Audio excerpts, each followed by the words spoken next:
Jujur saja, saya gak habis pikir dengan tingkah laku gubernur yang dulu saat kampanye ini dikenal dengan slogan gubernur seiman. Terlepas tujuannya apa, setiap orang pasti punya tujuan politis. Pak Anies pasti punya tujuan politis untuk mengadakan Formula E.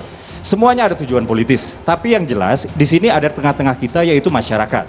Ya, masyarakat itu harus jelas. Di antara bau-bau amis yang tadi, jangan dibuat lebih amis lagi. Formula E adalah salah satu cara yang sudah lama diusahakan untuk menjegal Anies, tidak kurang tidak lebih.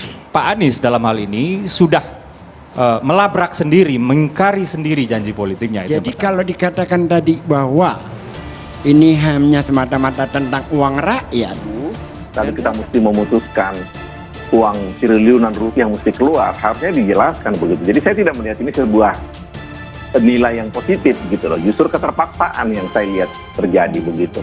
Harusnya ada kesadaran begitu. Jadi saya tidak merasa ini ada itikat baik. Jadi pertanyaan saya, selama hampir 5 tahun Anies Baswedan menjabat, ini ngapain saja? Apakah sibuk nyari lokasi sirkuit Formula E? Formula E tidak ada di Pergub nomor 68 tahun 2018 tentang percepatan pelaksanaan kegiatan strategis daerah. 3. Formula E tidak termasuk dan tidak memenuhi kriteria keadaan darurat atau keperluan mendesak menurut PP nomor 69 tahun 2019 ya. Top 3 Metro.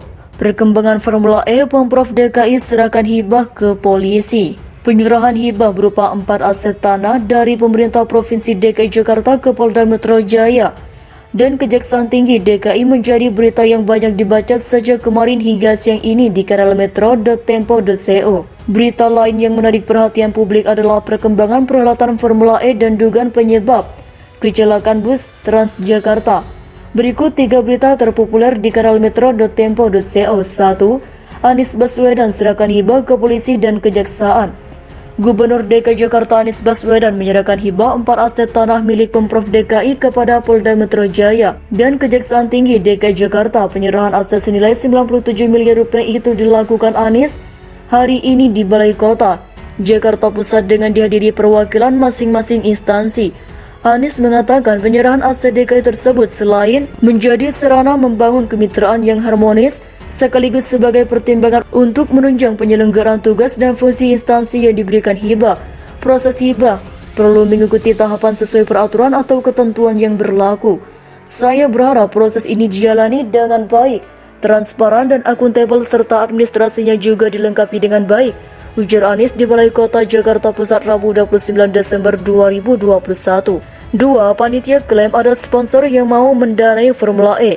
Managing Direktur Jakarta Eprix Gunung Kartiko mengatakan sudah ada beberapa sponsor yang mau mendanai perhelatan Formula E, namun dia tak menyebut nama perusahaannya. Ada beberapa brand, misalnya brand minuman ada, makanan ada, bank ada, tapi kami belum bisa sebut, kata dia di lokasi sirkuit Formula E Ancol, Jakarta Utara Rabu 29 Desember 2021.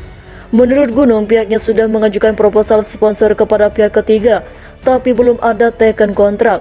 Selain itu, sebagian proposal diajukan dengan menawarkan mekanisme business to business atau B2B.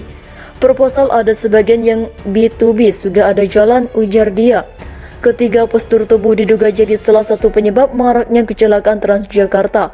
Ketua Komisi Kelaikan dan Keselamatan Dewan Transportasi Kota Jakarta DTKJ Prayudi mengatakan pihaknya menduga salah satu penyebab maraknya kecelakaan bus Transjakarta karena postur tubuh pengemudi yang tidak cocok dengan spesifikasi bus. Menurut dia, bus yang digunakan Transjakarta saat ini dirancang untuk pasar Eropa bukan Asia. Postur tubuh jadi salah satu penyebab tabrakan pos Polantas. Jadi ada area blind spot dan membuat pengemudi tidak melihat secara keseluruhan.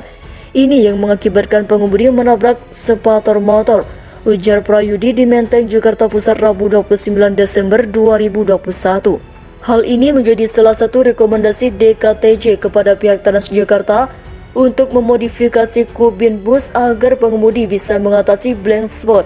Soal opsi penambahan CCTV agar blind spot dapat teratasi, DKTJ jika merekomendasikannya kalau terlalu banyak CCTV, jadi terlalu banyak beban untuk pengemudi, kata Ketua Komisi Penelitian dan Pengembangan DKTJ Leksamono Suryo Putranto.